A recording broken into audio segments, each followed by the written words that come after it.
ఆటోని ఢీ కొట్టిన లారీ.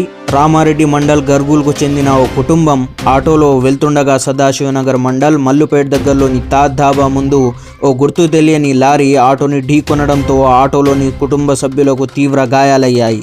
ఒక బాలుడికి మాత్రం పూర్తిగా చేతు విరిగింది. ఇది ఇలా ఉంటే ఇంకో పక్క లారీ డ్రైవర్ తన వాహనంతో అక్కడి నుంచి పారిపోయాడు.